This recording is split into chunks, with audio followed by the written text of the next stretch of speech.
De Estudios de Posgrado de la Universidad Austral de Chile va a inaugurar su año académico en una actividad, por supuesto, que será transmitida, compartida con todos ustedes por Radio Universidad Austral de Chile a través de todas sus plataformas, como decimos. Esto es Radio Universidad Austral de Chile en el 90.1 FM, a través de nuestras redes digitales en Facebook, YouTube, Radio UH Valdivia y también a través del canal 52 de TV Cable de Telefónica del Sur. Pues bien, el protagonista de esta conferencia magistral será el doctor Claudio Rama, y bajo el título La educación digital en red, la articulación de saberes y disciplinas. A ver, dos cosas, vamos a conversar con el profesor Claudio Rama, pero antes, por supuesto, también nos acompaña el director de estudios de posgrado de la Universidad Austral de Chile, el doctor Gonzalo Saavedra. Lo vamos a saludar y, por supuesto, lo vamos a invitar para que nos presente nuestra ilustre visita. Gonzalo, ¿cómo estás? ¿Estoy con audio? Sí, por supuesto. Muy buenos días, Miguel. Muchas gracias por la invitación. Efectivamente, nosotros este año, para la inauguración del año académico de posgrado, hemos invitado a Claudio Rama Vitale, que es un destacado investigador, economista, con varios títulos a su haber, director académico de la Universidad de la Empresa. Además ha sido parte importante, ha sido consultor de la UNESCO, de diversos organismos internacionales, el PNUD, por ejemplo, también. Y es un especialista en el ámbito de la educación, el posgrado, la transdisciplina, la interdisciplina, y en ese marco es que hemos invitado a Claudio, pensando sobre todo en la proyección del posgrado en la Universidad Austral en los próximos años, ¿no? Entonces él va a estar toda la semana acá acompañándonos. Sí, bien, hay que comentar, Gonzalo, yo supongo que el enfoque de esta clase magistral dedicada fundamentalmente al desarrollo de la educación, al cambio de formato, aprovechando la pandemia como una oportunidad hacia sistemas más telemáticos, tiene un vínculo muy íntimo con la política de internalización que acabamos de aprobar en la Universidad Austral de Chile. Efectivamente, está en esa línea también la visita de Claudio. De hecho, vamos a tener una reunión con el rector y la vicerrectora académica hoy día y también otros colegas de la universidad, precisamente para conversar sobre eso, ¿no? Este es un interés y un ámbito de desarrollo del posgrado que ha sido, digamos, planteado por el rector Richter.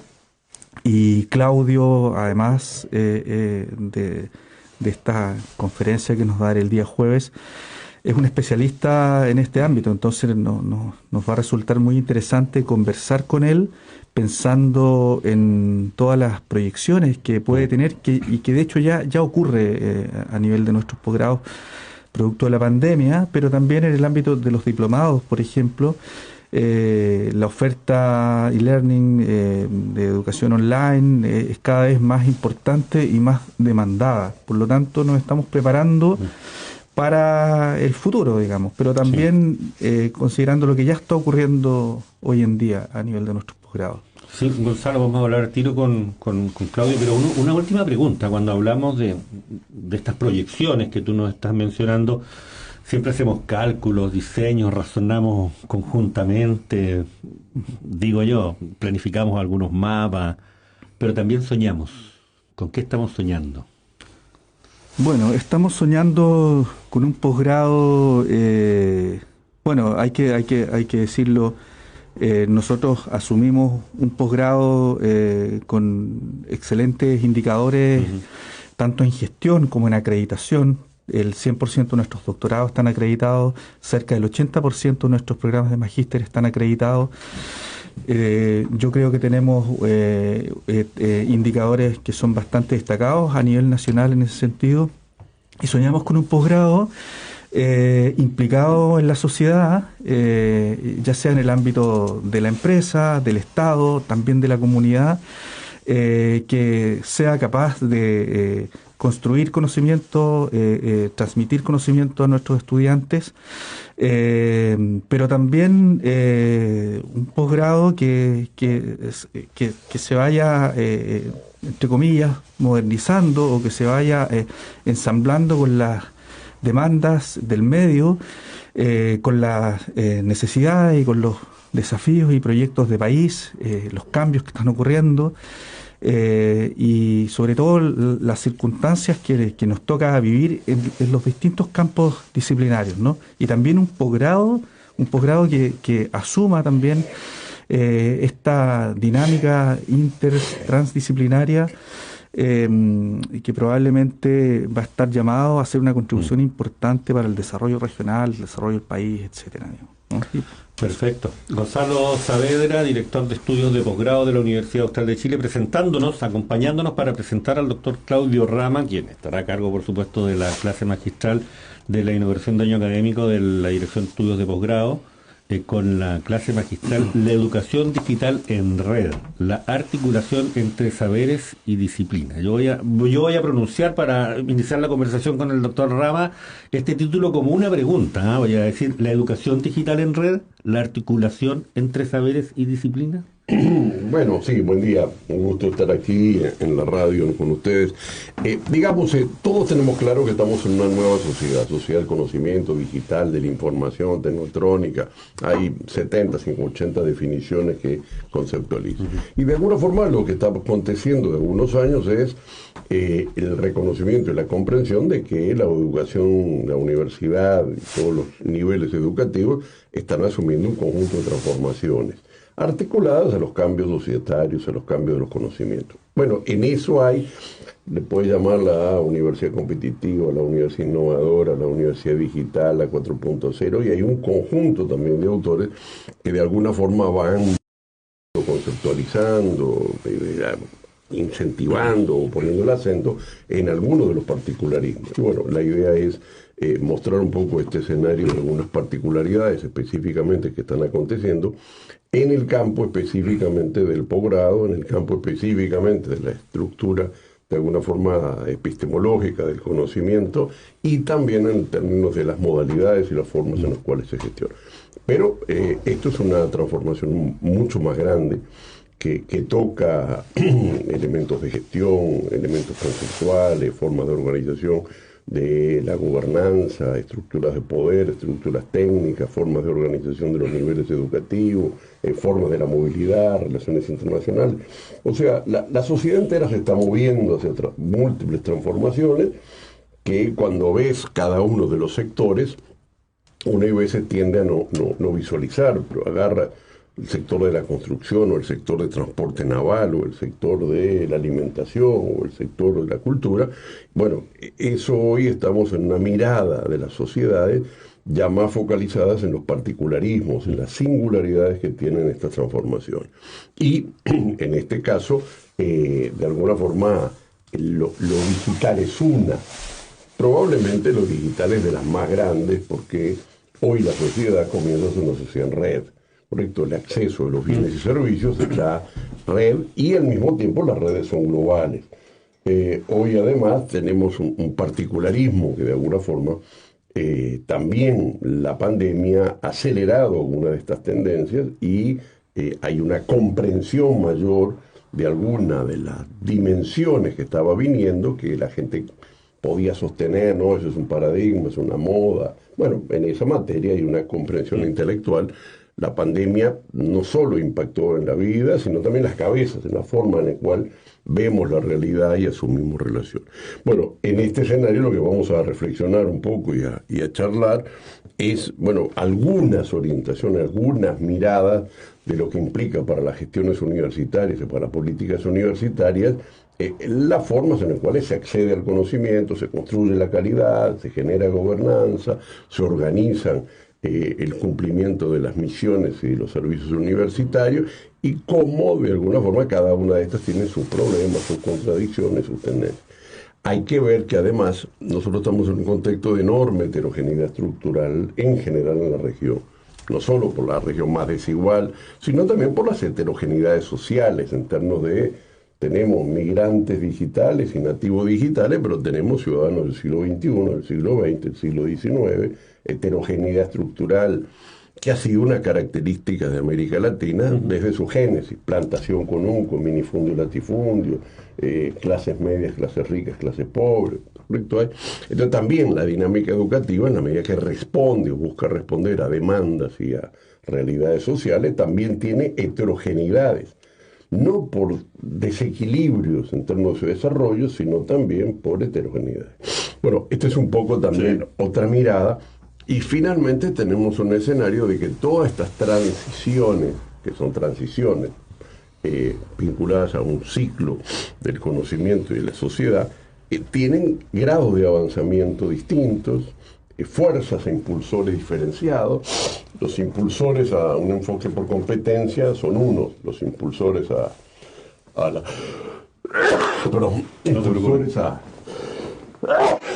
la tecnología son otros, en términos de proveedores que quieren el aparato. ¿Te desconoció el clima?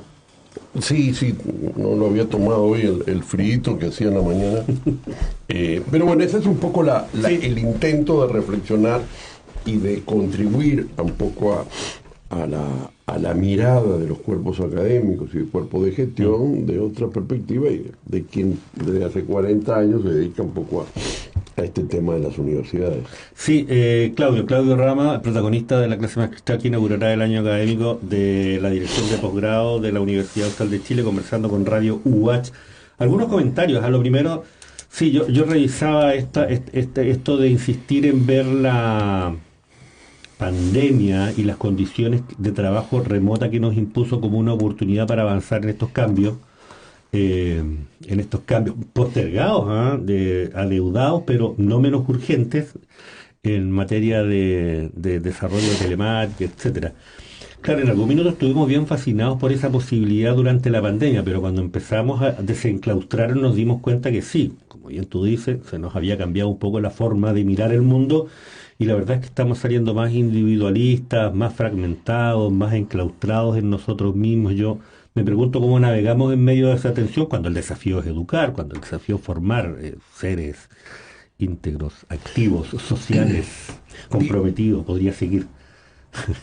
Sí, yo digamos que hay un modelo, en esto los modelos referenciales y teóricos sirven para comprender los tiempos presentes con dinámicas del pasado.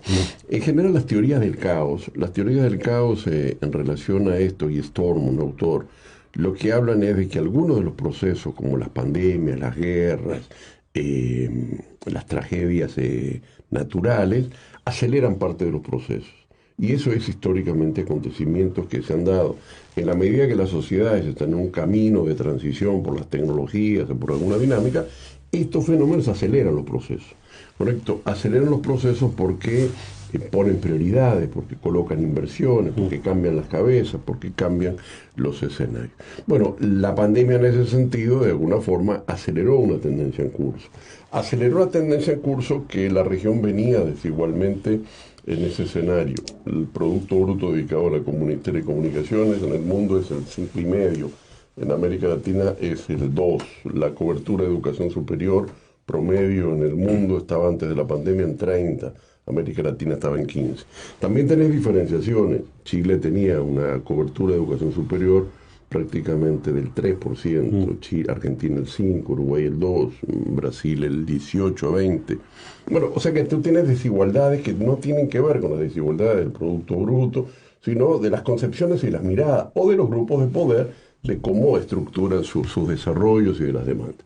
Bueno, en ese sentido la pandemia puso de 0 a 100 para uno. Bueno, es obvio que un escenario no puede estar en 100, ¿correcto? Y hoy la discusión es cuando regresan las aguas, ¿qué es lo que queda? Como diría Neruda, las piedras que deja o las maderas que deja correspondientes al retiro de las aguas. Bueno, y hoy es un tema también de rediscusión, que es no solo cómo se hacía esa supuesta educación de emergencia, para algunos mejor, peor, etcétera, faltaba, etcétera, distancia, no distancia, y ahora es cómo se regresa a lo presencial, y lo presencial es lo mismo. La discusión de educación y tecnología es una educación que tiene 1000 años, y es una reflexión que tiene que ver que no existe educación de calidad sin tecnología. Digamos, la primera tecnología es el alfabeto. Después viene la escritura, el papel, la radio, los medios de comunicación, lo digital, pero en todo caso nosotros generamos como sapiens un conjunto de tecnologías, entre ellas el lenguaje, entre ellas la escritura, que nos han permitido transferir conocimiento, comunicar conocimiento en formas no necesariamente habladas. Y en ese sentido, bueno, la historia va mostrando la evolución de las teorías de comunicación y los instrumentos de comunicación. Hoy, lo digital es otra instancia más. Lo que caracteriza los ciclos tecnológicos y sociales es que la comunicación ha sido un elemento fundamental. Sean los barcos de vapor, sea el telégrafo, sea el teletipo, sea las carreteras de los romanos, y bueno, ahora son las redes digitales o las redes. Y de alguna forma siempre la discusión es cómo la tecnología se generaliza, ¿correcto? Cualquiera que ella sea, se generaliza, cómo se generan desigualdades por el acceso a esas nuevas tecnologías, cómo de alguna forma se generan reciclajes, como hay resistencia, los ludistas fue una resistencia a las tecnologías en la industrialización. Bueno, aquí tenemos todo un contexto que no solo refiere a aspectos sociales, sino propiamente educativos, porque el tema es la eficiencia en el aprendizaje, la capacidad de transmitir y generar competencias para el desarrollo de la vida. Por lo tanto, ahí hay una discusión de cómo se incorporan las tecnologías, cuáles tecnologías, en qué momento las tecnologías. Y yo creo que de alguna forma también vemos las tecnologías como una cosa como si fueran marcianas. Y digamos, la tecnología es la organización, una estructura curricular es una tecnología de organización, que pones un currículum acá y una asignatura acá. La organización de una sociedad, de una empresa, es una tecnología administrativa. Inclusive, muchas de ellas tienen un registro de propiedad intelectual. La programación de una radio tiene un registro de base de datos, a qué horas ponen tal programa, son tecnologías. Bueno, las tecnologías en ese sentido han sido también estigmatizadas muchas veces. Pero la tecnología es atrás un conocimiento. Sí, claro, algunas veces estigmatizadas y otras idealizadas, digamos. Yo quiero, a ver, sobre todo con las tecnologías de la comunicación. Cada vez que surge una nueva relativamente relevante, nos dicen que mira, ya no necesitamos ni la democracia por la que la tecnología lo va a hacer todo. Pasó con la imprenta, pasó con la radio, pasó con la televisión, está pasando con las nuevas tecnologías de la información. Pero en definitiva, más allá de esa utopía de que se va a generalizar homogéneamente la heterogeneidad estructural a la que tú recién te referías, termina generando nuevas formas de discriminación, nuevas formas arbitrarias, incluso de segregación. Por ahí va un poco el... Sí, digamos... Más que resistencia, sospecha, diría yo. No, digamos, vamos a ver una cosa. Nosotros hablamos de Gutenberg. Bueno, Gutenberg no existe. Gutenberg no existe porque la imprenta de tipos móviles ya no existe en la vida, sino que aparecieron las imprentas de offset, las rotativas, etcétera, etcétera. O sea que cuando decimos tecnología, o sea, la radio...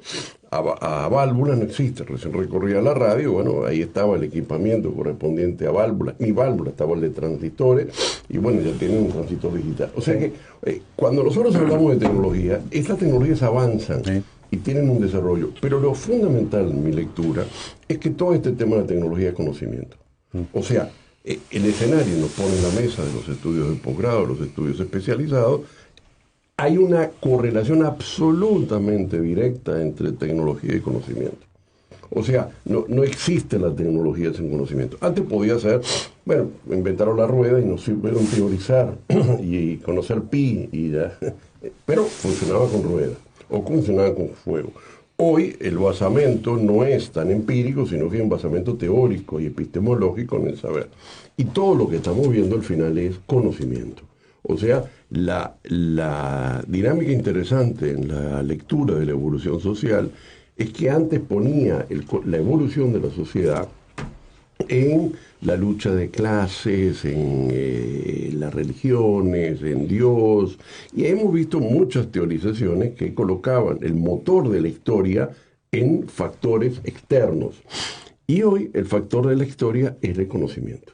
O sea, el conocimiento es el que genera, a partir de lo cual la gente entra a la guerra, o a partir de lo cual se estructuran formas distintas de relación capital-trabajo, o formas distintas del valor agregado de los productos de los países. Pero es conocimiento. Entonces, eso coloca a todo el sector universitario o el sector educativo en una lógica que no es lo mismo trabajar en paralelo con la industria de transporte. Más allá de que si hay contenedores, es porque hay una tecnología de contenedores y hay por lo tanto un conjunto de conocimientos que llevaron a esas tecnologías transformadoras de la comunicación, en este caso de bienes. Pero nosotros estamos hablando de veces como si la tecnología fuera un escenario separado de los... No, primero están los derechos de propiedad intelectual, clarito, y es un producto humano. Segundo, que está absolutamente asociado a los campos cognitivos. Nosotros no logramos entender la discusión del pasaje de los semiconductores a los superconductores, pero eso va a cambiar la educación, porque si tienes semiconductores no es lo mismo, o en la radio o lo que sea, que si tienes conductores. Y eso tiene que ver con la complicación de la sociedad tal que uno no logra ver, como si estuviéramos en Platón, ver atrás de la caverna. Pero lo que está avanzando en el conocimiento es monstruoso. O sea, cuando se dice que el conocimiento se renueva cada 10, 15 meses o los que fuera en tiempo, o el volumen de expansión, bueno, eso lo vemos como si fuera por ahí escondido. Y no lo vemos como si no hubiera cambiado estos equipos que tenemos acá, los televisores que tienen este nivel de pantalla de 50 pulgadas, no llega. No es solo técnica, la técnica se basa en conocimiento. Sí, perfecto. Una pregunta, cuando Claudio Rama nos acompaña, protagonista de la clase magistral de inauguración del año académico de la Dirección de Estudios de Posgrado de la UACH, sí, cuando dices que no se trata solo de incorporar más tecnología, sino actualizamos y adecuamos los modos de educación a estas tecnologías. Y nos enumeras varias cosas que hay que cambiar: la asignación de recursos, formas de enseñanza, adecuarse a los tiempos y a los ritmos, pero además menciona, yo subrayé, las gobernanzas universitarias. Detengamos en ese punto. Digamos, hay un chileno interesante. Me llamó la atención la gobernanza universitaria en este escenario. Del campo de la educación superior, que es un campo cada vez más diferenciado y complejo, hay un campo o un subcampo que refiere al tema de la gobernanza. Es una categoría histórica que se ha desarrollado y hay un chileno específicamente, Ganda, que ha trabajado bastante. Brunner también ha trabajado. Pero gobernanza es una mirada que se está teniendo y que hoy empezamos a ver también la gobernanza centralizada, ¿correcto? La gobernanza descentralizada pero controlada. Y bueno, también empieza a haber una gobernanza en red, que es muy compleja, ¿correcto? En la cual cada nodo es igual de importante que otro, y la comunicación. Bueno, lo digital nos permite formas de ejercicio del gobierno mucho más descentralizadas, estructuras menos piramidales, que son las estructuras tradicionales de los modelos anteriores. El Fordismo era un modelo centralizado, ¿correcto? Hoy, de alguna forma, sin duda, los impactos de poder y de cambio social son más complejos. Y se dice, bueno, que la guerra de Ucrania es porque están viendo la guerra como si fuera el siglo XX, estamos en el siglo XXI, sí, ¿correcto? Como la ocupación de los espacios. En todo caso, lo interesante es que la gobernanza está empezando a cambiar. En términos de un candidato presidencial en Estados Unidos de muchos años que decía que todo tiene que ser digital, la voto digital, la información digital. Y cada vez empezamos a tener la posibilidad de nuevas formas de acceso a la votación o a la representación a través de las redes. Más allá de que empezamos a ver lo que es las cosas que se dicen en las redes, que son brutales, que se implica desconocimiento, ¿correcto? Muchas veces. Pero en todo caso, se está abriendo nuevas formas de gobernanza en la red. Y eso implica, cuando uno mira, por ejemplo, unos cuadros muy interesantes que han organizado los estudiosos sobre la investigación, cómo la investigación se hace en red, y empiezas a ver la cantidad de artículos repartidos entre los países y vas viendo cómo hay una nueva forma de estructuración de la investigación a nivel internacional en las redes. En el ámbito de la investigación existe, en el ámbito de la educación todavía no, las gobernanzas son mucho más centralizadas, ¿correcto? Hoy las formas de comunicación te permitirían tamaños distintos de las instituciones y formas de gestión y de transferencia de decisiones de poder diferenciadas. Yo creo que la tecnología siempre ha ayudado a la democratización. La democratización, más allá de ser un discurso de la búsqueda de la libertad individual, también es asociada a la comunicación. Sí. No tendríamos la libertad hoy los seres humanos si no existieran los medios de comunicación, la radio, la televisión. Información es la base, no solo para el conocimiento, sino también para el autogobierno y el gobierno. Y lo que estamos viendo, en la medida que las industrias culturales no eran interactivas por la radio y la televisión, pero sí lo digital. Lo digital permite, yo opino tal cosa, yo digo no, y discutimos, negociamos, resolvemos, porque es interactiva. Más al servicio del poder blando, como decía un texto que subrayaba de Moisés Naín, todo el poder duro. Oye, ese libro, espera que te corto, justo el libro de Moisés Naín, El fin del poder, que es un libro interesante, es muy interesante. Una de las cosas que dice es, cuando habla de la muerte del poder y el fin del poder, es que el escenario digital contribuye al fin del poder. Y de alguna forma, ese libro de Naín es parte de esa reflexión de la búsqueda de una gobernanza en red. sí. Lo último, yo me quedo con el fantasma. Hay un fantasma que recorre la discusión de la digitalización y es el fantasma de los campus universitarios, es el fantasma de la dignidad en el trato del docente, es el fantasma que empieza a penarnos de las jornadas completas. Y es un fantasma que siempre va a estar presente y más que un fantasma, a rato es un demonio, que siempre va a estar presente cuando discutimos acerca de las transformaciones necesarias para avanzar a este nuevo escenario. Pero yo te diría que la estructura de poder, que es una estructura del docente sobre el estudiante, no ha sido muy trabajada. Sí ha sido trabajada, por ejemplo, toda la estructura del poder del médico, el poder médico. Bueno, pero el poder docente no ha sido una categoría muy trabajada. Pero digo, los estudiantes repiten lo que el docente les pide, hace la aceptación de la evaluación. Hay una estructura de poder en el aula demasiado centralizada, que de alguna forma hay veces llega a la transferencia de ideología y no a la transferencia de capacidades de pensamiento. Y eso tiene que ver con el encerramiento. De alguna forma, una educación en red, una educación diferenciada. Si tú tienes un curso con 10 profesores, es distinto que lo tienes con uno solo. Sí. Te permite mirar. La diversidad es un tema fundamental en el acceso a la información y a la educación. Y de alguna forma, el pasaje a un modelo más en red, en términos de participaciones de colectivos comunicacionales, profesores de adentro, de fuera, profesores internacionales, te permite más conocimiento. O sea, si tú tienes 5 profesores que vienen y uno no viene, sino que están virtuales de China, probablemente tu mirada va a aumentar a que si están 5 encerrados.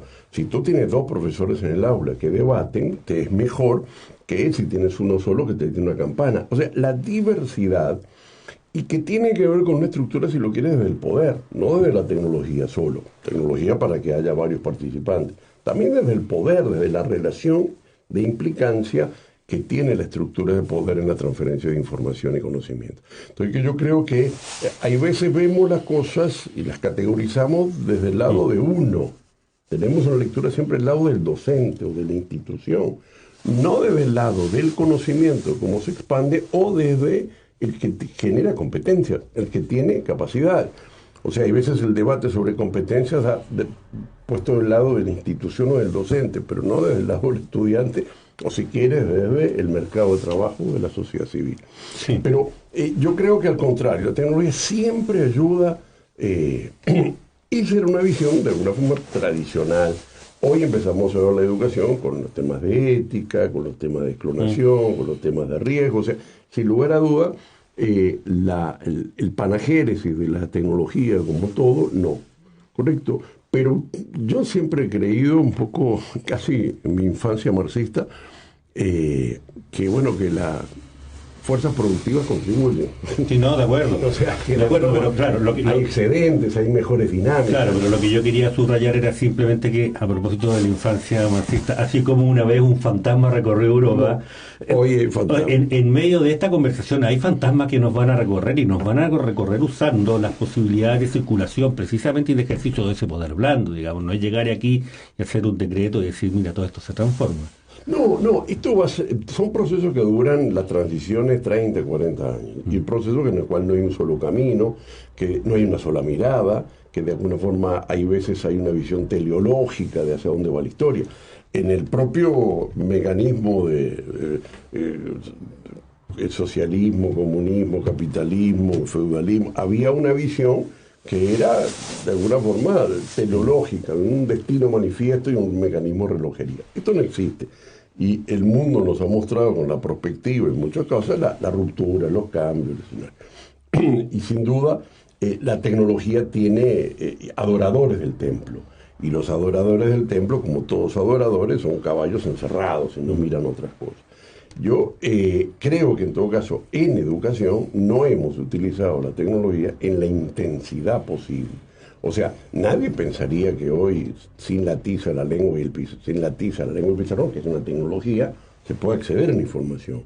El libro no fue utilizado en la intensidad que podía ser utilizado.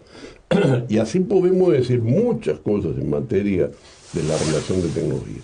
La radio y la televisión pasaron por lejos de los sistemas educativos, salvo la telesecundaria, uno más en México, uno otro, no fue utilizada en la intensidad. Tiene también su falla porque es masiva la hertziana. Pero en todo caso, el escenario es, hay una ruptura epistemológica entre educación y tecnología que da resultados negativos. O sea, probablemente la solución no sea meter en el aula en un estudio de televisión, ¿correcto? No, pero de alguna forma, y son dos cosas distintas, pero yo creo que esta separación entre educación y tecnología ha sido negativo en muchos sentidos para la educación. Claudio Rama, director del Observatorio de Educación Virtual y del Caribe de Virtual Educa, conversando con nosotros, protagonista del año, de la inauguración de año. Me distraje porque me concentré en la conversación, yo hubiese seguido conversando, de la inauguración de año académico de la Dirección de Estudios de Posgrado. Ya son las 9:05. Le queremos agradecer a Gonzalo Saavedra, director de Estudios de Posgrado de UASH, por este invitado que nos ha traído, y por supuesto los micrófonos, digamos, para un último diálogo a lo mejor con Claudio, y para que nos dejes invitados a lo que va a ser la transmisión del jueves. Muchas gracias, Miguel, por la invitación. También muchas gracias a Claudio por la oportunidad aquí de escucharlo. Y sí, nuevamente la invitación está señalada en el sitio web de la Universidad Austral. La conferencia va a ser transmitida a través de YouTube.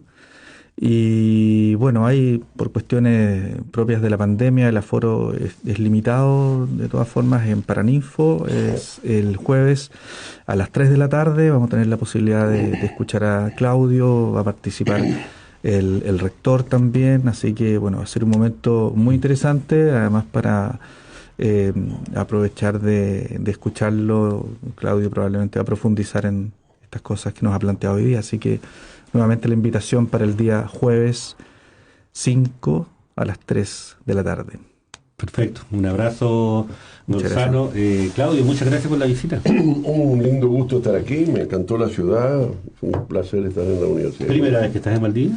Estuve una vez de pasaje, había estado por la Universidad de los Lagos y pasamos un segundo, pero yo recuerdo unas ruinas de una fortaleza, nadie me confirmó si es acá o no es acá. Pero sí, niebla debe ser. Es fuerte niebla debe ser. Un fuerte. Sí, niebla, eso es aquí. La cerveza negra no la has probado. No probaba nada. Voy en eso. Pruébala, te va a encantar. Y a ver si tenemos tiempo de encontrarnos. Nos vamos a ver el jueves. Nosotros vamos a estar transmitiendo esa clase magistral. Y entiendo que además tienen otras actividades en la universidad. Espero que las disfrutes todas, ¿ya? Te agradezco mucho la gentileza y muchas gracias.